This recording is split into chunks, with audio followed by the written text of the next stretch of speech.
Back to news. ఇక సార్వత్రిక ఎన్నికలు సమీపిస్తుండటంతో నెల్లూరులో రాజకీయ సమీకరణలు వేగంగా మారుతున్నాయి. జిల్లాలో బలంగా ఉన్న వైసీపీలో చేరేందుకు నాయకులు క్యూ కడుతున్నారు. సీట్లు ఫుల్ అయినట్లు హౌస్ఫుల్ బోర్డు కనిపిస్తున్నప్పటికీ అదృష్టం వరిస్తుందేమోనన్న ఆశతో టీడీపీ, బీజేపీకి చెందిన పలువురు నాయకులు వైసీపీలో చేరుతున్నారు. దీంతో పార్టీలోకి వస్తున్న వలస నాయకులకు సీట్ల సర్దుబాటు ఏ విధంగా జరుగుతుందనేది ఇప్పుడు నెల్లూరు రాజకీయ వర్గాల్లో జరుగుతున్న ప్రధానమైన చర్చ.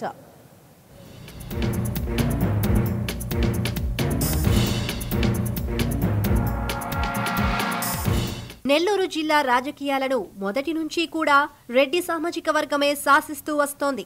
అందులో ప్రధానమైనవి ఆనం, నేదురుమల్లి, నల్లపరెడ్ల కుటుంబాలే. ఒకప్పుడు జిల్లా రాజకీయాలను ఒంటి చేత్తో శాసించిన ఈ కుటుంబాలే ఇప్పుడు పార్టీ టిక్కెట్ల కోసం పాకులాడాల్సిన పరిస్థితి వచ్చింది. వచ్చే ఎన్నికల్లో వైసీపీ విజయం సాధించి అధికారంలోకి రావచ్చన్న ప్రచారం కూడా సాగుతోంది. ఈ క్రమంలో జిల్లాలో అనేక మంది నాయకులు వైసీపీలోకి చేరుతున్నారు.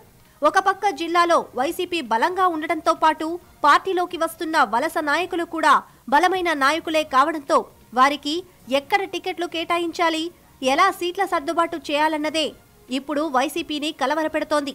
ఇప్పటి వరకు పార్టీ కోసం కేసులు, వేధింపులు భరించిన సిట్టింగ్ ఎమ్మెల్యేలను, ఇన్ఛార్జీలను కాదని కొత్తగా వచ్చే వారికి ఇస్తే పరిస్థితి ఏంటి? కొత్త వాళ్లకు సహకరిస్తారా లేక తిరుగుబావుట ఎగరవేస్తారా అన్నది ఇప్పుడు నెల్లూరు వైసీపీ జిల్లా నాయకులను వేధిస్తున్న ప్రశ్నలు.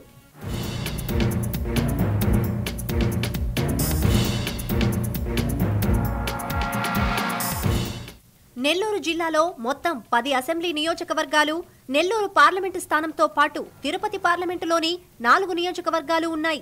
10 నియోజకవర్గాలలో 6 వైసీపీ సిట్టింగులున్నాయి. మిగిలిన 4 నియోజకవర్గాల్లో బలమైన నియోజకవర్గ కన్వీనర్లున్నారు. 2 పార్లమెంటు స్థానాలకు పార్టీ సీనియర్ నాయకులు మేకపాటి రాజమోహన్ రెడ్డి, వరప్రసాద్ సిట్టింగులుగా ఉండి ప్రత్యేక హోదా కోసం ఏడాది ముందే ఎంపీ పదవులకు రాజీనామా చేసి పార్టీ విధేయులుగా ఉన్నారు. వీరిని కాదని వలస నాయకులకు సీట్లు ఇస్తారా అన్నది ప్రశ్నార్థకమే.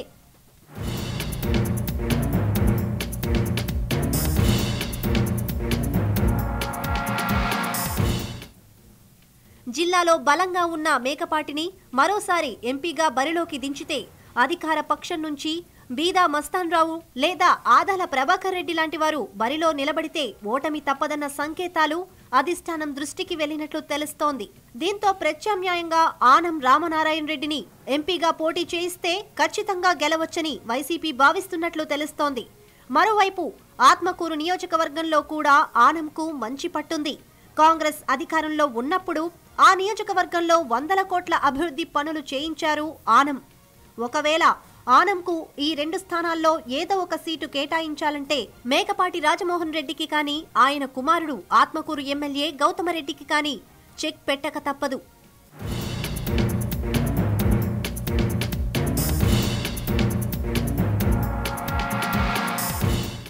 ఇక వైసీపీలో చేరబోతున్న మరో వ్యక్తి నేదురుమల్లి రామకుమార్ రెడ్డి. జిల్లాలోని బలమైన రాజకీయ కుటుంబం నుంచి వస్తున్న వ్యక్తి. మాజీ ముఖ్యమంత్రి నేదురుమల్లి జనార్దన్ రెడ్డి కుమారుడు. ఈయన తల్లి నేదురుమల్లి రాజ్యలక్ష్మి కూడా దివంగత ముఖ్యమంత్రి రాజశేఖర రెడ్డి కేబినెట్లో మంత్రిగా పనిచేశారు. గతంలో కాంగ్రెస్లో ఉండి ఆ తర్వాత బీజేపీలో చేరిన రామకుమార్ రెడ్డి ఇప్పుడు వైసీపీలో చేరుతున్నట్లు ప్రకటించారు. వెంకటగిరి పోరులో తమకే సీటు కేటాయింపు జరుగుతుందని ధీమాతో ఉన్న బొమ్మిరెడ్డి రాఘవేంద్రరెడ్డి, కలిమిని రాంప్రసాద్ రెడ్డి గొంతులో పచ్చి వెలక్కాయ పడ్డట్టయింది. ఇప్పుడు ఇక్కడ పోటీ ద్విముఖం నుంచి త్రిముఖంగా మారింది.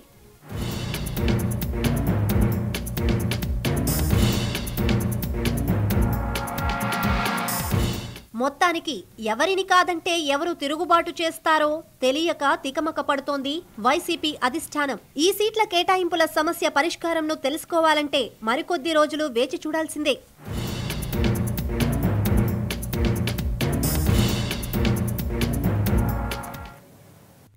For more updates, please subscribe 99 TV Telugu.